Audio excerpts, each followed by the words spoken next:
Tu es la honte de cette famille. Ce sont les derniers mots que Léo a entendus avant de claquer la porte de chez lui. Pourquoi? Parce qu'il venait de tout plaque. Ses études, son avenir, son confort pour faire une chose impensable. Fouiller les décharges.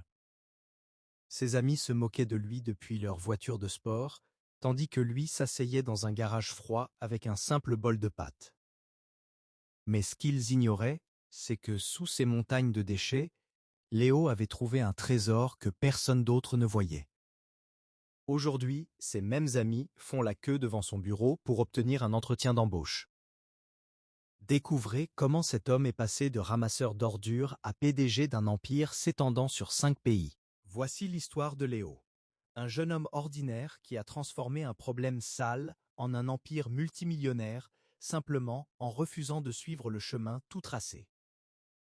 L'or dans les ordures, l'histoire de Léo. Léo avait 22 ans et vivait dans une banlieue grise où l'avenir semblait écrit d'avance.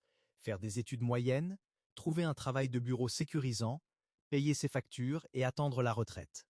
Ses parents, des gens aimants mais craintifs, lui répétaient sans cesse. Léo, ne prends pas de risques, trouve un CDI. Mais Léo étouffait. Il travaillait comme livreur de pizza le soir pour payer des cours de comptabilité qui l'ennuyaient à mourir.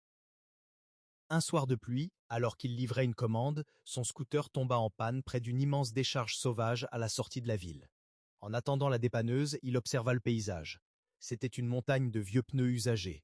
Il y en avait des milliers, abandonnés, polluant le sol, nid à moustiques et laideur absolue. La plupart des gens voyaient là un désastre écologique ou une poubelle. Léo, lui, se posa une question qui allait changer sa vie. Et si ce n'était pas des déchets, mais de la matière première gratuite? L'idée hors du cadre. Léo rentra chez lui et passa la nuit sur Internet.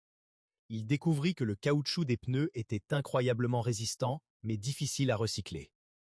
Il lut aussi un article sur la pénurie de matériaux de construction abordables dans les pays en développement. Il connecta 2 points que personne n'avait reliés. Le pneu, déchet gratuit, plus l'IDIRE. L'habitat, besoin vital. Le lendemain, il annonça à ses parents qu'il arrêtait la comptabilité. « Tu es fou !» cria son père. « Tu vas gâcher ta vie pour jouer dans les poubelles ?»« Papa, tout le monde cherche de l'or. Moi, je vais ramasser ce que tout le monde jette. » La traversée du désert. Léo s'enferma dans le garage de son oncle. Il n'avait pas d'argent, pas de diplôme d'ingénieur, juste une obsession. Il voulait créer une tuile de toiture incassable à partir de pneus recyclés. Les 6 premiers mois furent un enfer. Il se brûla les mains. Il inhala des fumées âcres. Ses prototypes fondaient au soleil ou cassaient au moindre choc. Ses amis sortaient en boîte, achetaient des voitures neuves à crédit et se moquaient de lui. « Alors Léo, tu es devenu le roi de la poubelle ?» Léo ne répondait pas. Il avait faim. Il vendit sa console de jeu, puis son scooter pour acheter des moules et des solvants. Il mangeait des pâtes à l'eau. Il doutait chaque nuit, mais chaque matin, il retournait au garage. Le déclic. Au bout du 200e essai, il trouva la formule. Il mélangea la poudre de pneu avec un polymère spécifique et la pressa à froid. Le résultat fut une tuile noire, élégante, ressemblant à de l'ardoise. Il prit un marteau et frappa la tuile de toutes ses forces. Elle ne cassa pas. Le marteau rebondit. Non seulement elle était incassable, mais elle isolait du bruit et de la chaleur, et elle coûtait 50% moins cher à produire qu'une tuile classique. Le refus des banques et l'audace. Léo mit son plus beau costume, acheté en friperie, et alla voir les banques. « Monsieur, votre idée est sympathique, mais vous n'avez aucune garantie. C'est trop risqué. 10 banques, 10 refus. » Léo comprit alors qu'il devait encore une fois sortir du cadre. Il n'avait pas besoin de banquiers en costume, il avait besoin de clients. Il prit sa dernière tuile, une caméra, et monta sur le toit de sa propre maison. Il se filma en train de jeter la tuile du toit sur le béton en bas. La tuile resta intacte. Puis, il roula dessus avec la voiture de son oncle. Intacte. Il posta la vidéo sur TikTok et LinkedIn avec ce titre. La toiture qui survit à l'apocalypse pour moitié prix. L'explosion. La vidéo devint virale. En 48 heures, il eut 2 millions de vues. Mais ce n'était pas juste des likes.